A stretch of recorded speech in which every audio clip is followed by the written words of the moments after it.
La France, elle fait quoi aux forêts en Guyane? Les mines et tout, ça se passe comment? Tu suis ça toi, non, un peu? Ouais, bah ça a été le grand drame parce que je suis arrivé dans la forêt, c'était intact, c'était génial.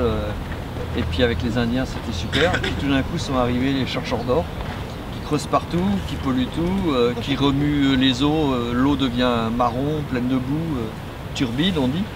Donc une eau turbide, c'est une eau tellement pleine de boue que les petits poissons, ça encombre leurs ouïes, ils ne peuvent plus respirer. Les loutres qui chassent à vue ne voient plus rien, donc ça désagrège toute la vie animale.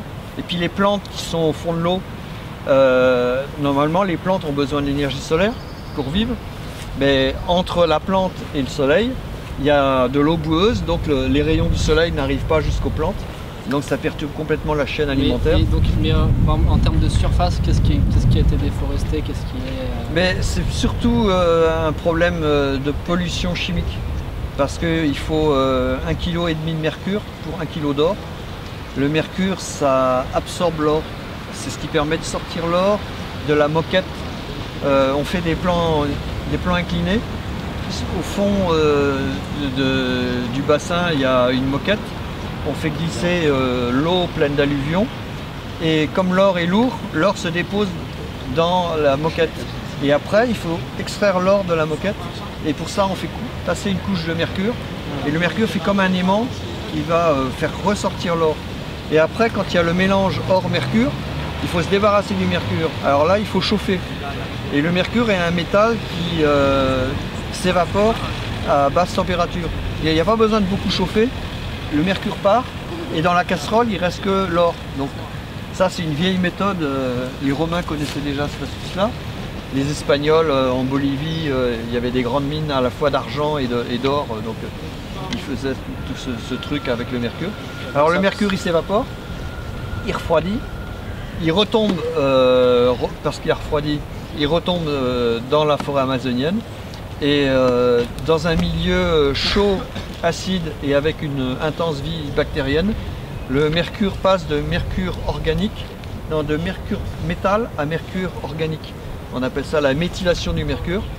Et le mercure méthylé, il est capable ensuite, en tant que mercure organique, d'intégrer la chaîne alimentaire. Et entre un micro-organisme et un gros poisson carnivore qu'on appelle un aymara, qui peut faire 3-4 kg, la concentration le long de la chaîne alimentaire, ça multiplie la dose de mercure par 1 million. C'est pas bon pour la santé? Et donc nous, les humains, quand on pêche les aymaras, moi je me suis beaucoup nourri d'aymara, tu manges de l'aymara et tu choques du mercure par le biais de l'aymara. Et le mercure, ça attaque ton système nerveux, ça attaque le cerveau.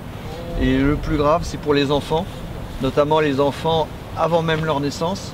Ça détruit le fœtus, l'enfant peut naître monstrueux ou quand il est moins atteint, l'enfant a la vue trouble ou il a des pertes d'équilibre et de toute façon il a une insuffisance cérébrale, c'est-à-dire que quand il va aller à l'école, il va avoir beaucoup de difficultés. Donc c'est le désastre de l'or. Et actuellement il y a peut-être 800 chantiers d'orpaillage un peu partout dans la forêt. Chaque chantier, c'est des bandits qui attaquent l'autre chantier à côté. Et quand l'or est transporté, le convoi d'or est attaqué par des bandits. Donc c'est le Far West, des armes partout, de la prostitution, du trafic de drogue. Enfin, c'est l'ambiance. Et puis en plus, c'est aussi dévastation de la faune. Parce que ces chantiers d'orpaillage, les gens, il faut qu'ils se nourrissent. Le patron leur dit « Ah ben, la nourriture, elle est dans la forêt, allez la chercher. » Donc quand il y a 10 travailleurs, ben, il y en a 2 des 10. Toute la journée, ils vont à la chasse pour nourrir les autres. Et la technique de chasse de ces gens, de ces Brésiliens, c'est on ne s'occupe pas des rituels religieux, on ne s'occupe pas des tabous alimentaires. Tout ce qui bouge, on tue. Et on tire à la Kalachnikov, on fait des ravages. Et les Indiens, eux, ils sont désespérés parce qu'ils vivent pas loin et il n'y a plus de gibier pour eux, quoi. Parce que les chantiers d'orpaillage, ça bousille la ressource pêche, ça bousille les rivières et puis ça fait partir toute la faune. Et puis en plus, Ces gens-là, ils nous tuent. Ça arrive, ils passent en pirogue devant nos villages et puis rien que pour nous menacer, hop, ils lâchent une rafale de mitraillettes dans le village en passant.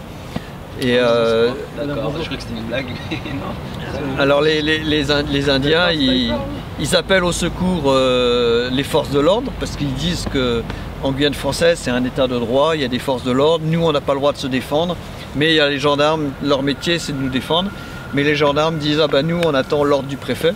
Et puis l'ordre du préfet il vient jamais parce qu'à l'époque de Sarkozy la raison c'était ah il faut pas se fâcher avec les Brésiliens parce que on veut essayer on a un contrat d'armement en cours, ça s'appelle vendre un avion qui s'appelle le Rafale qui d'ailleurs s'est jamais vendu au moins au Brésil. Je crois qu'il s'est vendu tout récemment en Égypte. 24 Rafales là. Voilà. Et c'est de pire en pire. Il n'y a pas longtemps, j'avais vu le directeur du parc national de Guyane. Et en un an, le nombre de mines d'or était passé dans la zone parc national, qui est censée être la plus protégée, c'était passé de 52 à 116, un truc comme ça. Enfin, en gros, c'était 120% d'augmentation du nombre de mines d'or dans la zone strictement interdite à l'orpaillage, c'est-à-dire la zone dite cœur du parc national. Donc voilà, la situation est totalement horrible. Et moi j'ai connu un chercheur d'or, Jean Bénat, il était copain avec le préfet, Dominique Vian, lequel préfet aujourd'hui est le grand ami ou adjoint de M. Carucci, homme politique dans l'ouest de Paris. Là. Et Dominique Vian, il recevait à table Jean Bénat. Jean Bénat, grand patron d'ouvriers clandestins brésiliens. Et lui, Jean Bénat, il était célèbre, et ça on l'a dénoncé dans le monde diplomatique. Un article signé Maurice Lemoine. L'article s'appelle Or sang contre or vert en Guyane française, ou Or sang contre or jaune en Guyane française, quelque chose comme ça. Et Jean Bénat, il ne paye pas ses ouvriers. Les ouvriers commencent à s'énerver. Patron, patron, on veut des sous, on veut des sous. Au bout de 6 mois, le patron, il sent que vraiment la tension monte. Alors il rassemble les ouvriers, puis il leur dit ça y est, je reviens de Cayenne, j'ai été voir mon banquier, ça c'est résolu, demain, assemblée générale, on paye tout le monde. Le lendemain, assemblée générale, dans une clairière, dans la forêt. Le patron, il arrive, les ouvriers sont tous alignés là, il fait un signe comme ça. Il y a 4 mecs qui étaient planqués dans la forêt, qui arrivent, qui sortent avec des kalachnikovs, et ils arrosent tous les ouvriers. On tue tous les ouvriers et on les jette au fond de la forêt. Et les ouvriers, comme tout corps volume être humain, en 3 jours, c'est totalement digéré par la forêt, il n'y a plus rien. Moi j'ai vu pour un tapir, ça fait 250 kg. Au bout de 3 jours, le tapir, tu peux ramasser les os dans la forêt, les mettre sur ta table de nuit, ils sont propres, impeccables. Quoi. Et les êtres humains, c'est pareil. Il reste les os, la boucle en fer de la ceinture. C'est les insectes qui bouffent les... C'est plein de bactéries, d'insectes, d'autres animaux. Moi quand j'ai été voir le tapir, parce que je l'avais vu juste avant la mort, il était mort de maladie au bord de la rivière. Moi je faisais un voyage, donc j'ai fait un signe avec mon sabre dans la végétation pour repérer l'endroit. Puis au retour, j'étais avec un naturaliste à qui je montrais la forêt. Et je lui dis ah on s'arrête là parce que là il y a un tapir qui est mort, on va voir ce que c'est devenu. On va voir. Il y avait les os dispersés. Et puis dans les arbres au-dessus, il y avait des vautours papes. Et les vautours, ils avaient le bide tellement gros qu'ils attendaient pour digérer avant de s'envoler. Donc c'est ce qui se passe avec les êtres humains que tu jettes dans la nature. Au bout de 3 jours, il n'y a plus rien. Et on a fait un film qui s'appelle La loi de la jungle, chronique d'une zone de non-droit, la Guyane française, où il y a un Brésilien devant la caméra. Il témoigne et il raconte ça, quoi. Il sort quand le film ? Hein ? Et il est sorti déjà, maintenant tu le trouves sur internet, c'est un film de Philippe Lafay, L-A-F-A-I-X. Le titre du film ça s'appelle La loi de la jungle, virgule, chronique d'une zone de non-droit, la Guyane française. Et c'est les 8 minutes de la fin qui parlent des Indiens, puis avant ça parle surtout des chercheurs d'or. Et moi il y a un patron chercheur d'or, je lui demande comment ça se passe, puis il me dit bah, tu vois c'est simple, là il y a le Brésil. Là, il y a la Guyane française et là, il y a le fleuve qui fait frontière entre les deux. Moi, je tue les ouvriers. Ouf, le niveau des ouvriers il baisse. Mais là, il y a 54 millions de pauvres Et du Brésil, il y a plein d'ouvriers qui arrivent, et ça fait les vases communicants, et ça revient le même nombre d'ouvriers. Pourquoi je m'emmerderais à payer les ouvriers? Il y en a plein des tout neufs en pleine forme qui vont arriver, qui vont remplacer ceux qui sont morts.